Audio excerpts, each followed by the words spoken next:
अरे सुनी हकीकत जब भैया ने तुरत लगो हटा पे जाई। और खोले के द्वारों अंदर देखो पलिंगा पे देखी सुकुमारी। जैसे ही उसने सुना कि तुम्हारी बहन केस नाम के लड़के से मिल रही है तो उसने देर नहीं की, हटा पे तुरंत ही जाकर के पहुंचा तो देखा कि लैला लेटी है। और लैला ने अपने भैया के आने से पहले से ही होशियारी करी कि आय के लेट गई। अरे जब ही लैला बोलन लागी काहे भैया रहो पसीना बहाई। तब बात बदल के बोलन लागो हमने सुनी लली बीमार। बात बदल तब बोलन लागो हमने सुनी लली बीमार। बोला कुछ नहीं, हमने सुना था कि लैला बीमार है। और इधर उस केस नाम के लड़के ने ये सोचा कि हम लैला के साथ में शादी कर लें। तो मजनू ने जाकर के अपने साथियों से ये सलाह मिलाई है।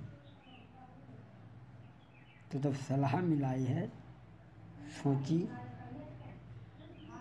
कि मजनू के संग में ले भामरे।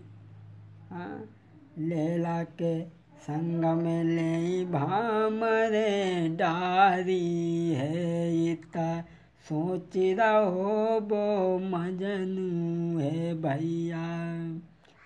बाने तुरत लैला बुलवाई है। दोनों बैठ गए हरसाई है दोनों। मजनू ने जब लैला को बुलवाया है शादी करने के लिए दोनों बैठ गए। लेकिन ये बात किसी ने जाकर के लैला के भाई से बता दी और ये कहा कि तुम्हारी बहन उस केस नाम के लड़के के साथ में शादी करने के लिए जा रही है। अरे सुनी हकीकत जब भैया ने बाने नाई करी अवार। और तेरा लेके वहाँ पर पहुँचो तहाँ पे लैला है सुकुमारी। वहीं पर पहुँच गया जहाँ केस के साथ में वो लैला शादी कर रही थी। उसने जब ये देखा तो क्रोध आ गया तो उसने हाथ में तलवार लेकर के चलाई। इत मरो समझ के छोड़ी मजनू को ले गो बिटिया संग लिवाई। इत मरो छोड़ के मजनू को हाई ले गो बिटिया संग लिवाई। इत मजनू अपने मन में सोचे मजनू सोची सोची रह जाई। और कहा करें अब कित को जावे कैसे मिली है वो सुकुमारी। इधर मरा जान करके उसने मजनू को छोड़ दिया है। लैला को कलाई पकड़ करके अपने साथ में ले गया है। और इधर जब मजनू के बाप ने सुना कि मेरा बेटा मारा गया तो उस बाप का कलेजा फट गया। अरे सुनी खबरिया जब बाबुल ने मारो गौ है लला हमार। और सुनी खबरिया जब बाबुल ने मारो गौ है लला हमार। ए अब क्या जीना बिन बेटा के ले लई हाथ सिरोई ढाल। अरे धरी ललकार दई ना हरने लागो दुष्ट सामने आई। उस बूढ़े बाप ने मजनू को लैला के भाई को जाकर के ललकार जिस समय दी है।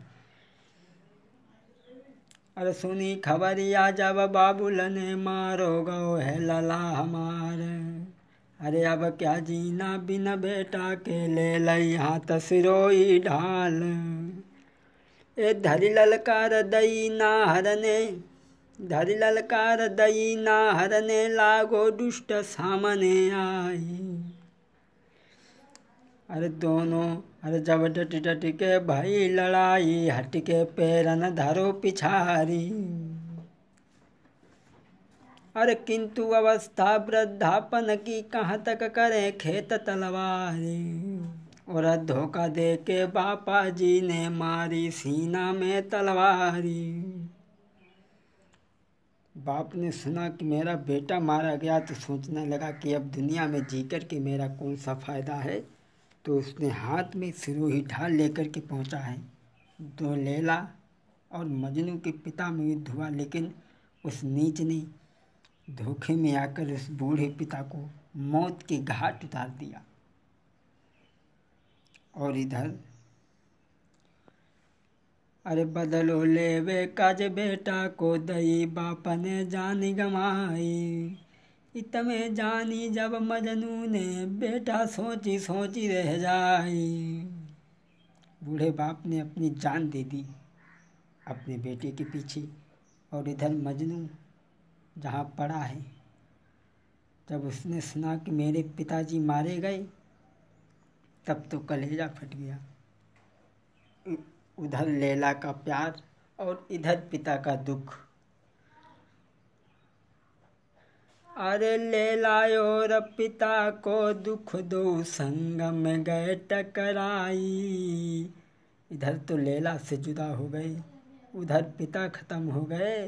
अरे लैला और पिता को दुख दो संग गए टकराई। महाराज लला ने लई हाथ तलवारी और जान से मारी दो मजनू ने प्यारी लैला को भ्रात। अरे मार के मजनू भैया तुरंत ही पहुँचो कारागार में जाई। और भाव फैसला करो दिया है बीरन ध्यान बिसरी नहीं जाए। जब मजनू ने सुना कि हमारे पिता को लैला के भाई ने मार दिया है, तो उसने देर नहीं की, लैला के भाई को जान से जाकर के मार दिया और जाकर के जेल खाने में पहुंच गया है। तो वहाँ जब राजा ने फैसला किया है कि पूरी जब बात सुनी है, तो कहा है कि कोई बात नहीं, इसने अपने बाप का बदला लिया है, कोई पाप नहीं किया है। खैर, इसने अपने बाप का बदला लिया है, इसे तो यूं ही रिहा किया जाएगा। लेकिन अगर ये दोबारा गांव में कभी दिखे तो इसे ईंट पत्थर मार करके भजा दूँ। और अगर फिर गांव में आ जाए, दोबारा गांव में आ जाए, तो इसे जान से मार देना। जब मजनू ने ये बात सुनी है, तो कहने लगा, महाराज ये सज़ा मुझे मत दीजिए, मैं लैला के बगैर जिंदा नहीं। मुझे जान से मार दीजिए, लेकिन देश निकासी न करो, मैं लैला के बगैर जिंदा नहीं रह सकता। जब राजा ने ये आदेश कर दिया है, और इधर में मजनू दुखी है। अरे इतना जानू सोची रहो है, अरे लैला से जुदा भये हैं। अरे नहीं चैन है जाको मेरे भाई मेरे भाई। अरे तब सोची रहो है वो बेटा। इधर वो लड़का सोच रहा है कि लैला से जुदा हो गई, लैला के बिना जीवन क्या है। और इधर वो लैला मजनू के प्यार में दुखी है, और इधर मजनू लैला के लिए दुखी है। तो भूल बात राजा की एक दिन गौ नंगर में आई। वो मजनू प्यार में अंधा होकर के अपनी जान की परवाह नहीं की, और राजा की बात को भुला करके उस नगर में आ गया। और जब नगर में आ गया, तो लोगों ने